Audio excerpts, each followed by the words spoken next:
Olá, bom dia, estamos de volta. Como vão? E aí, fizeram a leitura, meditaram direitinho? Então, vamos começar nossa próxima etapa.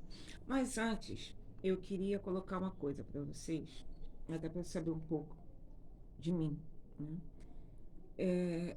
Ontem nós falamos sobre a questão de largar tudo o que temos para seguir, né, a Deus.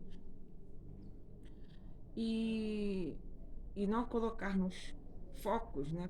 A questão toda era colocar foco nas coisas erradas, né? Então, assim, o que me veio de reflexão é que não adianta nós lermos Bíblia, Bíblia de estudo, nova versão atualizada, versão Almeida, Mormons. Não adianta ler, ler, ler e não ter essa intimidade com o Espírito Santo. Então, é uma questão também que mexe muito com o ser humano, é uma questão da cultura, do conhecimento. Como eu comentei ontem, a Bíblia ela pode ter sido escrita por outras pessoas, problema algum. Assim como comentei sobre a Constituição.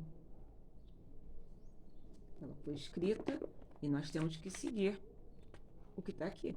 É lei. Ou seja, em se tratando de lei, a palavra, né, é lei. Então, não dá para julgar. E eu queria mostrar para vocês, até porque que eu estou falando tudo isso, tá? A gente está fazendo esse propósito e tal, mas a gente tem que fazer aquilo que passar para o outro aquilo que nós já fazemos. Concorda? Então, aqui, a leitura bíblica, tá? Um certificado de leitura e a Bíblia em um ano, né? Recebi um certificado. Curso de missiologia, ou seja, sou missionária formada, conhecendo toda a cultura dos povos, né? E tenho o certificado de seminário teológico, por questão, né, de conhecimentos, como estamos comentando. E hoje, por um acaso, eu recebi mais um de líder ministerial, né, na escola de ministérios. Mas tudo isso, nós também temos a questão da história, uma questão cultural, tem a questão da história do Brasil e do mundo. Então tem todo um contexto e é baseado não só em, como eu comentei, em conhecimentos, mas em entendimento da palavra, né? Salomão teve sabedoria, pediu a Deus sabedoria, Deus o deu sabedoria. E aí, ele foi uma pessoa sem pecado? Ele sempre usou essa sabedoria para fazer as coisas totalmente certas? Nós somos falhos, nós somos humanos, nós somos iguais. Então, o que eu peço hoje, né, a Deus é que nos dê a capacidade de compreender tudo através do Espírito Santo. Não adianta ter títulos se o Espírito Santo não tiver envolvido, não tiver dentro de você, se não tiver essa intimidade com ele, para reconhecer o que ele realmente quer ministrar ao seu coração e à sua vida. Já falei demais. Vamos lá para o capítulo 21.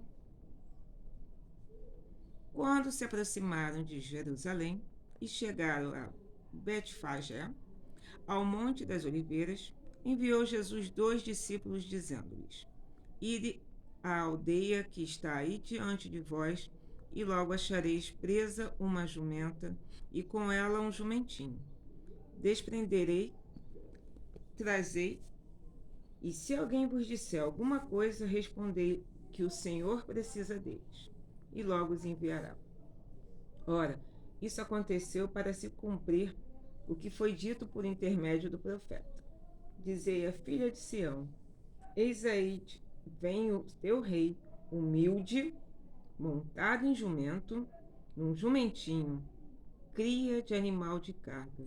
Para você ver o quanto o Senhor é humilde.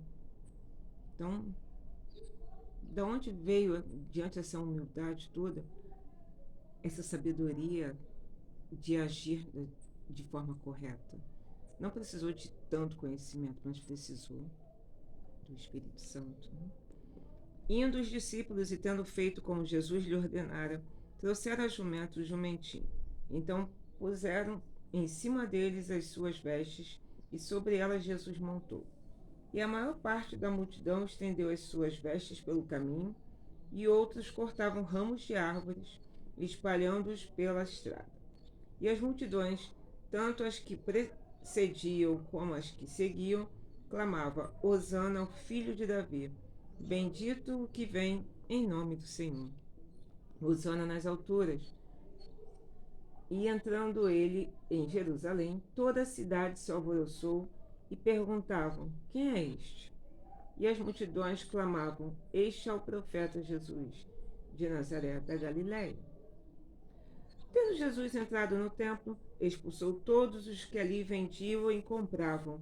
Também derribou as mesas dos cambistas e as cadeiras dos que vendiam pombas. E disse-lhes: Está escrito: A minha casa será chamada casa de oração. Vós, porém, a transformais em covil de salteadores. Vieram a ele no templo cegos e coxos, e ele os curou. Mas vendo os principais sacerdotes e os escribas as maravilhas que Jesus fazia, e os meninos clamando: Hosana ao filho de Davi, indignaram-se e perguntaram-lhe: Ouves o que estão dizendo? Respondeu-lhe Jesus: Sim, nunca lestes?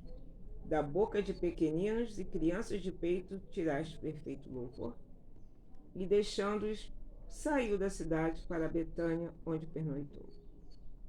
Cedo de manhã, ao voltar para a cidade, teve fome, e vendo uma figueira à beira do caminho, aproximou-se dela, e não tendo achado senão folhas, disse-lhe: Nunca mais nasça fruto de ti. E a figueira secou imediatamente. Vendo isto, os discípulos admiraram-se e exclamaram: Como secou depressa a figueira?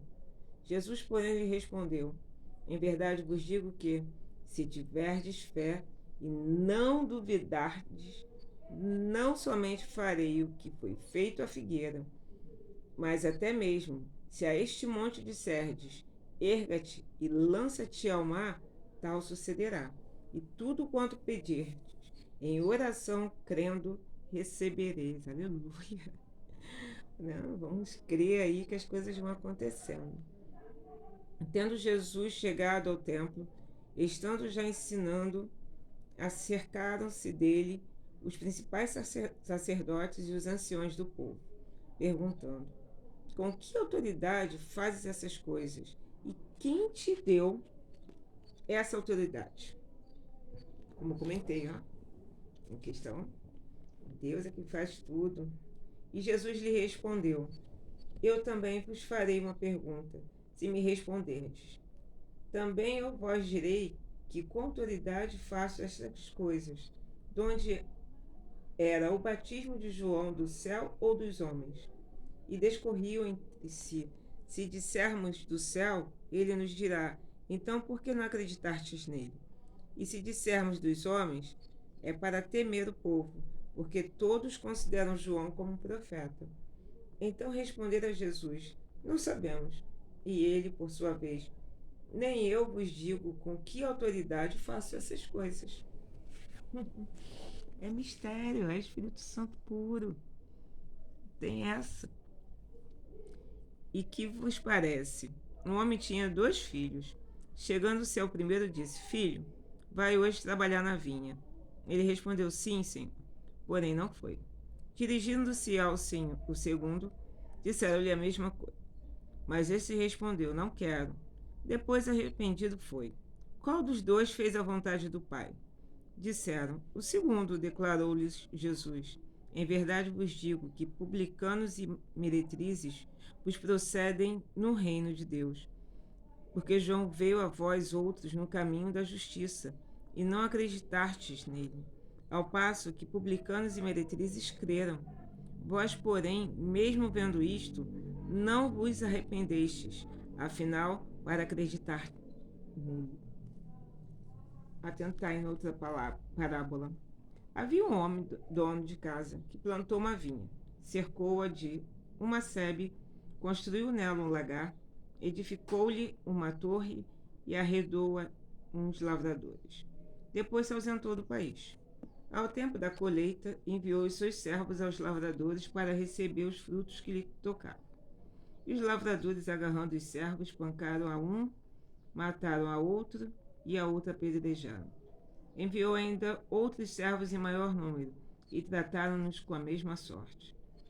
E por último, enviou-lhe o seu próprio filho, dizendo: A meu filho respeitarão. Mas os lavradores, vendo o filho, disseram entre si: Este é o herdeiro. Ora, vamos, matemo-lo e apoderemo-nos da sua herança. E agarrando-o, lançaram fora da vinha e o mataram. Quando, pois, vier o senhor da vinha, que lhe fará aqueles lavradores? Responderam-lhe: Fará perecer horrivelmente a esses malvados, e arrendará a vinha a outros lavradores que lhes remetam os frutos nos seus devidos tempos. Perguntou-lhe Jesus: Nunca leste nas Escrituras? A pedra que os construtores rejeitaram, essa veio a ser a principal pedra angular. Isto procede do Senhor e é maravilhoso aos nossos olhos. Portanto, vos digo que o reino de Deus vos será tirado e será entregue a um povo que lhe produza os respectivos frutos. Todo o que cair sobre esta pedra ficará em pedaços, e aquele sobre quem ela cair ficará reduzido ao pó. Os principais sacerdotes e os fariseus, ouvindo essas parábolas, entenderam que a respeito deles que Jesus falava. E enquanto buscassem prendê-lo, temeram as multidões, porque estas o consideravam como um profeta. Palavra do Senhor. Senhor, venho agradecer, Pai, por mais um dia, Senhor. Sim, ó Pai, firmes nesse propósito, Pai. Estamos aqui, meu Deus, lendo o capítulo 21, aprendendo mais e mais da Tua palavra. Revele, Senhor, o Teu ensinamento, nos dê sabedoria, capacidade, Senhor. Nos ajude, meu Deus, a tomar decisões certas. Pai, que venhamos fazer a diferença, Pai, entre os que temem e os que não temem a Ti, Senhor. Se conosco, meu Pai, nos guia e nos traga prosperidade em todas as áreas de nossas vidas, Pai, e que tenhamos tranquilidade e alegria para vivermos a vida abundante que o Senhor prometeu. É o que eu peço, meu Pai, já te agradeço. Amém. Então, lemos capítulo 21, 22 é com vocês. Então, nos vemos amanhã. Tchau!